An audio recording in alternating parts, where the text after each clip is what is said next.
प्यारे बच्चों, स्वागत है आप सभी एक नई वीडियो में। आज की वीडियो में मैं आप सभी को प्रश्नावली 2.1 के सभी क्वेश्चंस को कंप्लीट करवाने वाला हूं। यदि आप सभी को प्रश्नावली 2.1 में थोड़ी सी भी समस्या आती है तो इस वीडियो को कंप्लीट देखिए। इसके बाद आपको कोई भी समस्या नहीं आने वाली है।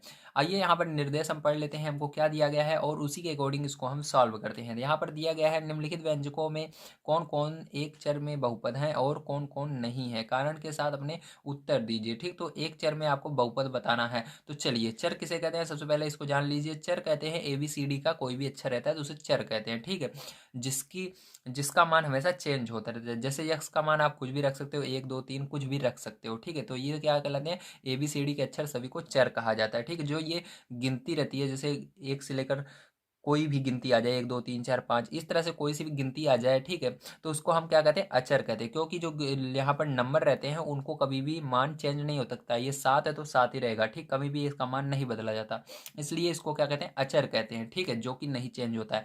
जो यक्स है, यक्स कुछ भी हो सकता है, इसका मान हमको पता नहीं है, 1 भी हो सकता है, 2 भी हो सकता है, इसका मान कुछ भी आ सकता है। ठीक है, इसको सॉल्व करने पर ही पता लगता है, तो उसको हम क्या कहते हैं, चर कहते हैं। और जिसका मान नहीं चेंज होता है उसे अचर कहते हैं। ओके, समझ गए आप सभी। तो ABCD का कोई भी अक्षर रहेगा तो उसको आप क्या बोलेंगे, चर बोलेंगे।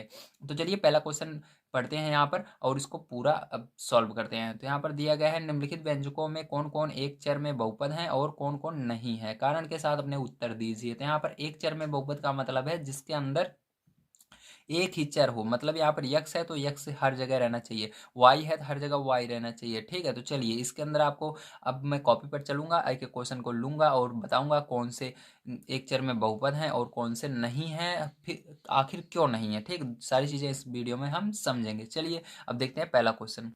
तो देखिए प्यारे, जो यहाँ पर आपके टोटल 5 क्वेश्चन थे, पांचों को मैंने नोट कर लिया। अब एक एक को समझेंगे कौन से इसके अंदर एक चर बहुपद हैं और कौन से नहीं है। ठीक है, तो देखिए इसके अंदर जैसा कि आप सभी देख सकते हैं, यक्स स्क्वायर है फिर यक्स है, मतलब इसके अंदर केवल यक्स हर जगह दिख रहा है। ठीक है, यहाँ पर लास्ट में है या नहीं, लेकिन जहाँ पर दिखे वो आपका सेम ही दिखना चाहिए। ठीक है, यक्स यहाँ पर है। ठीक है, तो यहाँ पर भले ही नहीं है उसको छोड़ दीजिए, जहाँ पर नहीं है, जहाँ पर रहे तो वो तो सेम रहना चाहिए। तो यहाँ पर सेम है, यक्स यक्स, तो ये आपका एक चर में बहुपद है। क्या है, एक चर में बहुपद। तो लिखेंगे एक चर का बहुपद है। ठीक है, कैसा बहुपद है, एक चर का बहुपद है। ठीक है, तो इसके बाद देखिए ये वाला, इसके अंदर x y square plus under root 2। ठीक है, तो इसके अंदर भी देखिए केवल वाई दिख रहा है आपको। ठीक है, तो यहाँ पर वाई है, यहाँ पर कोई वाई नहीं है, तो आपका जहाँ पर ABCD का अक्षर है वो एक ही रहना चाहिए। ठीक है, इसके अलावा दूसरा नहीं आना चाहिए, तो वो आपका एक चर का बहुपद होता है। तो यहाँ पर भी ये क्या होगा, आपका एक चर का बहुपद होगा। ठीक है, क्या होगा, एक चर का बहुपद होगा। तो यहाँ पर हम लिख लेंगे एक चर का बहुपद है।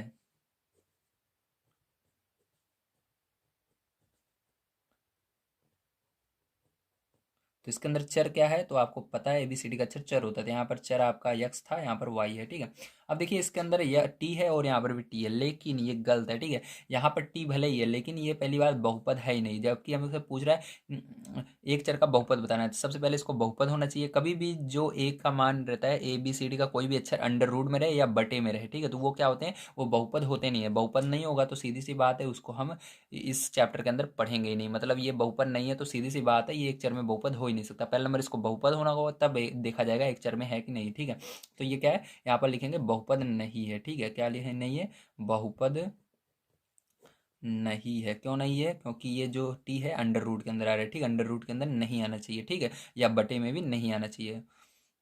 इसी तरह से ये वाला जो आपका है 4 नंबर का, इसके अंदर भी लिखेंगे बहुपद नहीं है। क्या लिखेंगे, बहुपद नहीं है। ठीक है, क्यों नहीं है, क्योंकि ये बटे में आ रहा है, बटे में भी नहीं होना चाहिए। ठीक है, इन सबको, तो इस तरह से होगा। अब देखिए ये लास्ट वाला, देखिए यहाँ पर आपका ना तो अंडर रूट में ABCD का अक्षर है, ना ही ABCD का अक्षर बटे में है। ठीक है, अब यहाँ पर लेकिन जो ABCD के अंदर तीन इसके अंदर अक्षर लिए गए हैं और तीनों अलग अलग लिए गए हैं। ठीक है, तो यहाँ पर ये नहीं होगा। ठीक है, बहुपद तो है लेकिन ये क्या है, आपका बहुपद होगा लेकिन एक चर में बहुपद नहीं होगा, क्योंकि यहाँ पर एक चर नहीं, तीन चर हैं, एक यक्स है, वाई है, टी है। ठीक है, तो इसको भी लिखेंगे एक चर में बहुपद नहीं है। ठीक है, एक चर का बहुपद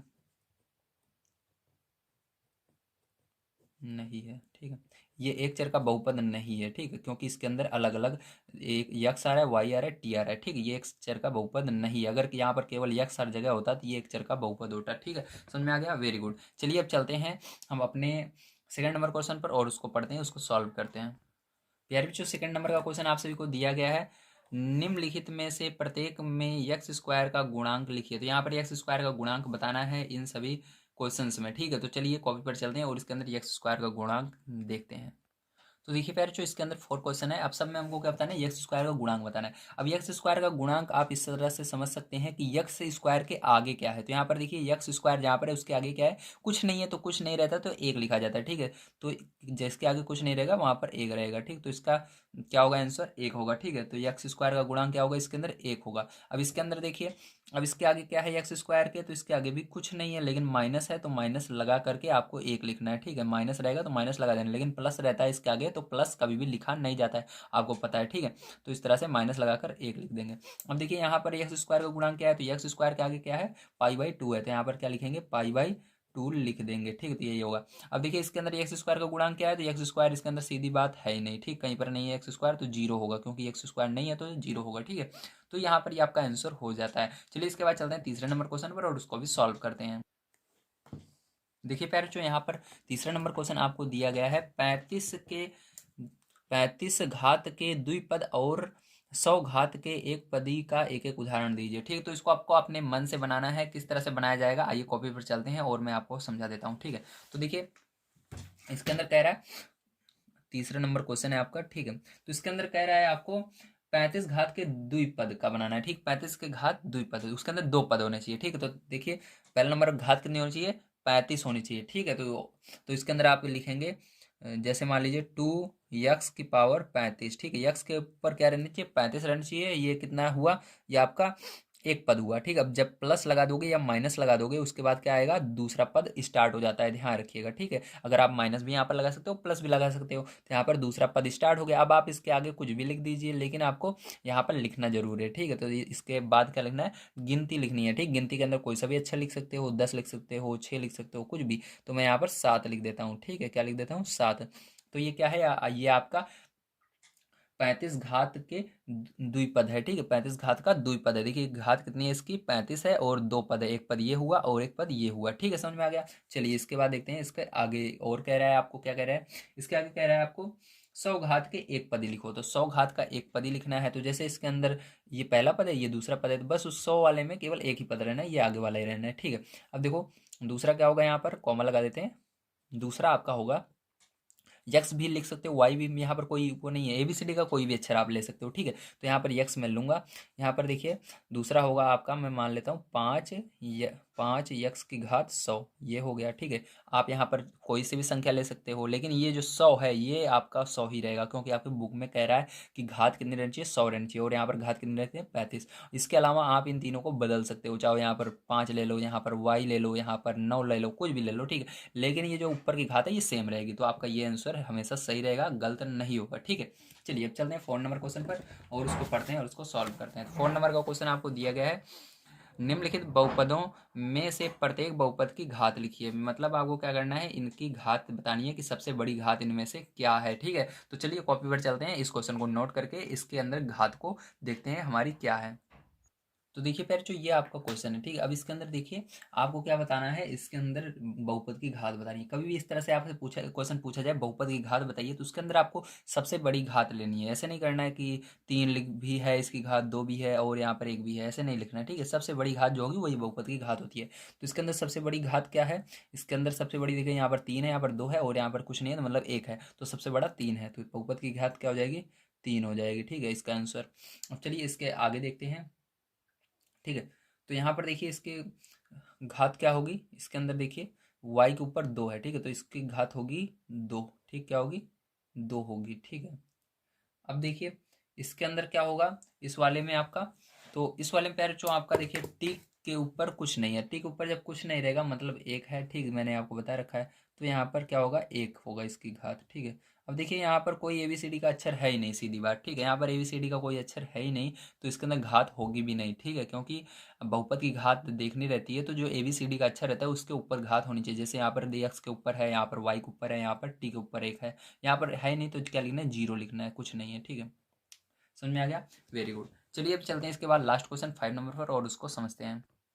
तो देखिए बच्चों, यहाँ पर 5 नंबर क्वेश्चन दिया गया है। बताइए कि निम्नलिखित बहुपदों में कौन कौन बहुपद रेखिक हैं, कौन कौन द्विघातीय हैं और कौन कौन त्रिघाती। ठीक है, तो इसके अंदर आपको रेखिक बताना है जिसके ऊपर कोई भी घात नहीं रहेगी। जैसे ये वाला है तो इसको रेखिक कहते हैं। ठीक है, कोई भी घात नहीं रहेगी लेकिन एबीसीडी का अक्षर रहना चाहिए। जैसे यहाँ पर यक्स है लेकिन इसके ऊपर कोई घात नहीं है तो उसको क्या कहते हैं, रेखिक बहुपद कहते हैं। ठीक है, और द्विघाती बहुपद जिसके ऊपर दो रहेगा उसको क्या कहेंगे, दो घातीय बहुपद कहेंगे। ठीक है, और जिसके ऊपर तीन रहेगा उसे त्रिघातीय बहुपद कहेंगे। ठीक है, चलिए अब देखते हैं इसके अंदर हम कौन कौन से रेखिक हैं, कौन कौन से द्विघाती हैं, कौन कौन से त्रिघाती हैं। ठीक है, तो प्यारे बच्चों देखिए इसमें कौन सी बड़ी घात है पहले में। तो यहाँ पर देखिए इसके ऊपर कुछ नहीं था, मतलब एक है और यहाँ पर दो है। ठीक है, तो बताइए एक बड़ा है दो, तो दो बड़ा है। जब दो घात रहती है उसे द्विघातीय बहुपद कहते हैं। क्या कहते हैं, द्विघाती बहुपद। ठीक है, इस तरह से। चलिए अब देखिए इसके ऊपर सबसे बड़ी घात तीन है। ठीक है, यक्स के ऊपर तीन है तो मतलब तीन जो है सबसे बड़ी घात होगी। ठीक है, तो यहाँ पर ये क्या होगा, त्रिघाती बहुपद होगा।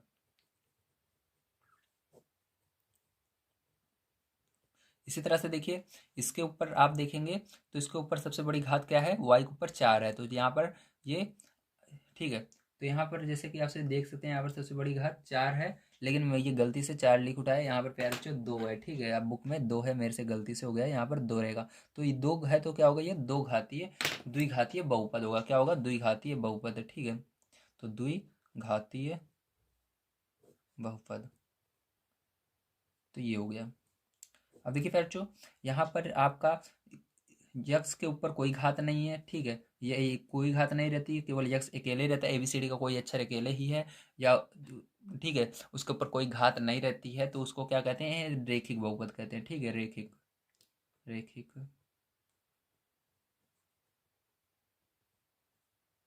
बहुपद। चलो अब देखिए यहाँ पर भी टी है लेकिन इसके ऊपर कोई घात नहीं है तो ये भी क्या है आपका, रेखिक बहुपद ये भी है। ठीक, क्योंकि टी के ऊपर कोई घात नहीं लिखी हुई है तो ये रेखिक बहुपद हो गया। लेकिन एबीसीडी का अक्षर रहना जरूरी है तभी वो बहुपद माना जाता है। ठीक है, जैसे मान लीजिए यहाँ पर टी तो है लेकिन इसके ऊपर कोई घात नहीं है लेकिन इसको रेखिक बहुपद कहेंगे। अगर यहाँ पर टी ही ना होता, केवल तीन होता तो ये बहुपद नहीं कहलाता। ठीक है, वो केवल संख्या कहलाती तीन। अब देखिए यहाँ पर आर के ऊपर दो है तो ये क्या हुआ, द्विघातीय बहुपद हुआ। इसी तरह से ये लास्ट वाला देखिए, यहाँ पर एक्स के ऊपर तीन है तो मतलब ये त्रिघाती बहुपद हुआ।